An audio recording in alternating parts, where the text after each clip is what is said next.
성도님들 안녕하십니까? 오늘 함께 살펴볼 말씀은 신명기 23장입니다.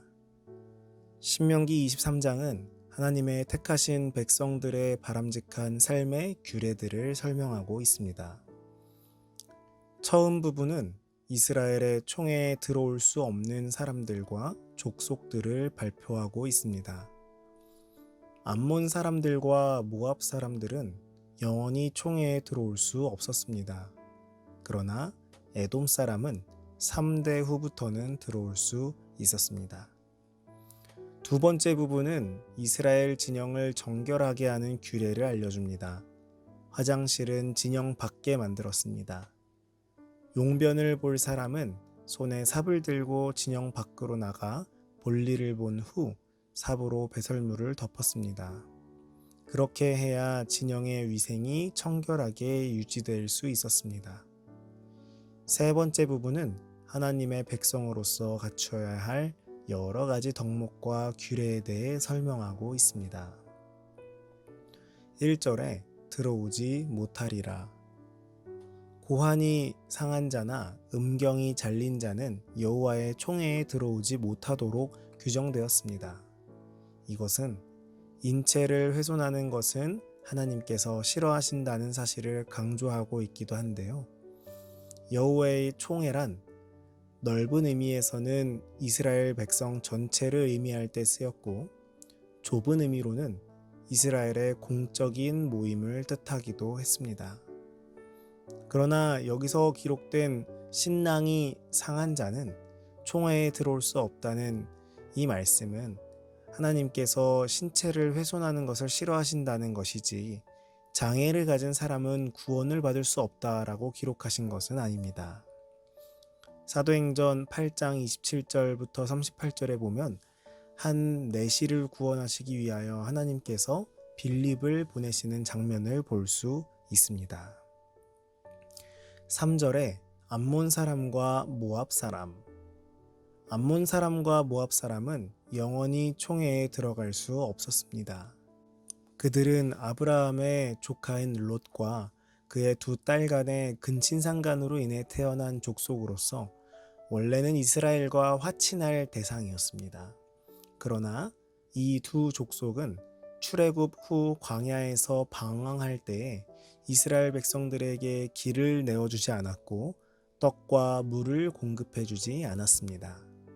그리고 발람에게 뇌물을 주어 이스라엘을 저주했고, 약속의 땅 가나안으로 행군하고 있는 이 이스라엘을 적극적으로 대적하고 방해함으로 결국 하나님의 영광을 회방한 죄를 범했습니다. 그렇기 때문에 이들은 여호와의 총회에 참여하는 것이 영원토록 금지됐습니다. 이스라엘 백성들은 구별됨, 거룩함을 철저히 유지하도록 요구받았습니다. 이것은 당시 거룩한 제사장 민족으로 구별된 민족의 거룩성을 유지 보존하기 위한 하나님의 명령이었던 것입니다. 어찌 보면 출신으로 인한 차별, 개인에 대한 야박함으로 느껴질 수 있는 처사라고 생각할 수 있습니다. 그러나 우리는 이 말씀을 통해 하나님께서 사랑하는 백성들이 그렇게까지 해서라도 구별되고 하나님을 떠날 만한 일말의 가능성조차 배제하고자 하셨던 하나님의 사랑을 살펴볼 수 있습니다. 우리도 우리 스스로를 우리 죄 가운데 두지 않도록 노력해야 합니다.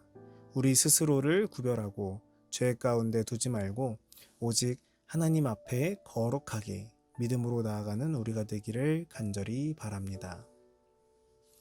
10절에 진 밖으로 나가고, 영적으로 혹은 육적으로 부정하다고 판정을 받은 사람은 진영 안에 머물 수 없었습니다.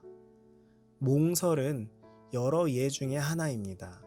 피와 고름을 비롯하여 밖으로 나오는 모든 배설물은 모두 죽음과 관계되어 부정한 것으로 여겨졌습니다. 화장실을 사용하고 싶으면 삽을 가지고 진영 밖으로 나가야 했습니다. 용변을 본 후 가지고 간 삽으로 배설물을 잘 덮어서 처리했습니다. 이렇게 부정한 것들을 진 밖으로 내보내는 것은 첫째로 위생의 문제이고 둘째는 성소가 있는 진영이 거룩한 곳이기 때문이었습니다. 부정한 사람들은 저녁 무렵에 몸을 깨끗이 씻고 해가 진 후에야 진에 들어올 수 있었습니다. 이렇게 하심으로 진이 거룩한 구별된 곳이 되었습니다. 이처럼 야영 생활에 있어서의 생리적인 배설 문제까지도 세심하게 신경 쓰는 것을 통하여 이스라엘은 자신들이 하나님의 거룩한 군대의 모습을 지녀야 했다는 사실을 기억할 수 있었습니다. 그렇게 함으로써 그들은 의식적인 성결을 유지할 수 있을 뿐 아니라 진영 중에 임재하여 계시는 하나님께 대하여 충분한 경의를 표할 수 있었던 것입니다. 하나님께서는 이스라엘 백성들이 전쟁을 하기에 앞서 먼저 싸워야 할 대상이 무엇인지를 시사해 주십니다. 즉, 이스라엘은 눈앞에 보이는 적군과 싸우기에 앞서 먼저 그들 자신의 부정 및 죄와 싸워야 했습니다. 하나님께서는 의식상의 부정한 것으로 간주된 모든 것들로부터 분리된 삶을 살게 하심으로써 그들이 거룩하신 하나님에 의해 성별된 공동체임을 깨닫게 하셨습니다. 그렇게 함으로써 그들이 일상생활 속에서 늘 하나님의 거룩성을 인식케 하셨고 하나님에 의해 성별된 공동체임을 깨닫게 하셨습니다. 19절에 이자를 받지 말지니, 이 말씀은 일종의 고리대금업을 금지하시는 말씀입니다. 이자를 받는 것은 정당한 금융행위이며 경제활동에 필요한 것입니다. 따라서 이방인에게 돈을 빌려주고 이자를 받는 것은 아무 문제가 없었습니다. 마찬가지로 이스라엘 백성들 사이에서도 정당한 금융활동은 허락되었을 것입니다. 출애굽기 22장에 나와 있는 이자에 대한 금지 조항은 동족 중에 가난한 이웃이 생계 유지를 위해 돈이든 양식이든 빌려갔을 때 그에게 이자까지 요구하는 것은 그들의 생계를 더욱 압박하는 결과가 되기 때문에 금지했던 것입니다. 그런데 정당한 금융활동에 대해서는 예수님께서 말씀하시는 장면, 마태복음 25장 27절과 누가복음 19장 23절을 볼 때 인정하시고 고리대금업이 아닌 정상적인 상거래에서 생기는 이윤의 원리는 인정하신 것으로 보여집니다. 앞선 15절, 16절에서 기록된 주인에게서 도망친 노예를 위협하거나 압제하거나 신고하지 않도록 하신 하나님의 긍휼히 여기심이 다시 나타난 구절로 볼 수 있습니다. 거룩한 백성으로서 구별됨을 유지하도록 하시는 말씀에 이어서 기록하신 것은 바로 구별됨이 인색함이나 선민의식으로 나타나 주의를 살피지 않는 이기적인 백성이 되지 않도록 하심을 우리는 살펴볼 수 있습니다. 우리의 형제를 살피고 어려운 이들을 돕고 이것은 나의 구별된 만큼이나 중요한 것임을 우리는 말씀을 통해 살펴볼 수 있습니다.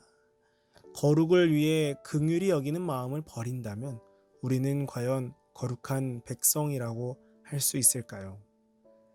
하나님께서 기뻐하시는 거룩한 백성, 왕같은 제사장으로 주님 앞에 나아가는 우리 모두가 되기를 간절히 바랍니다. 23절에 언약한 대로 행할지니라. 하나님께 대한 서원은 결코 가볍게 취급되어서는 안 된다는 말씀입니다. 하나님께 서원하는 일은 의무사항이 아니었습니다. 의무적인 것은 서원한 후에 그것을 이행하는 것이 의무였습니다. 이 의무를 행하지 않는 것은 하나님께 죄를 범하는 것이 됩니다. 하나님께 대하여 무엇을 맹세로 약속하는 것, 곧 서원하는 것은 자신의 신앙에서 비롯된 자발적인 행위이지 결코 억지로 강요당하며 행하는 약속이 아닙니다. 그렇기 때문에 지키지 못할 것 같으면 애초부터 서원하지 않는 것이 올바른 것이고 일단 서원했으면 비록 자신에게 해로울지라도 충실히 지키는 것이 신실한 자의 태도입니다. 오늘 말씀을 통해 우리는 거룩함과 성결에 대하여 살펴봤습니다. 우리는 왜 우리가 이렇게 해야 하는지 모를 만한 일들이 주어질 수 있습니다. 마치 이스라엘 백성들이 의식적 정결과 구별됨에 대한 내용들을 이해하지 못했을 수 있는 것처럼 우리도 이해하지 못할 만한 명령들을 하나님께로부터 받을 수도 있는 것이죠. 그러나 우리가 믿음으로 하나님의 명령에 순종할 때에 우리는 하나님의 선민으로서 거룩하게 주님 앞에 나아갈 수 있습니다. 우리를 죄 가운데 두지 않고 말씀대로 우리를 구별하여 영적으로나 육적으로나 부정함을 잊지 않는 우리 모두가 되기를 간절히 바라면서 아침 말씀을 마치겠습니다. 오늘은 청년반의 신재현 청년을 위해 기도하겠습니다. 하늘에 계신 아버지, 오늘은 신재현 청년을 위해 기도합니다. 학업에 있어서 주님 지혜를 허락하여 주시옵고 바쁜 가운데도 불구하고 받은 은사를 하나님과 교회를 위해 사용하는 신재현 청년이의 갑절의 축복을 허락하여 주시옵소서. 특별히 건강 허락하여 주시옵고 가정의 평화와 기쁨을 허락하여 주시옵소서. 오늘 말씀처럼 우리의 몸과 마음을 구별하여 주님 앞에 나아가기를 간절히 원합니다. 주님, 우리의 마음을 거룩하게 구별하여 주시옵소서. 예수님 이름으로 기도합니다. 아멘.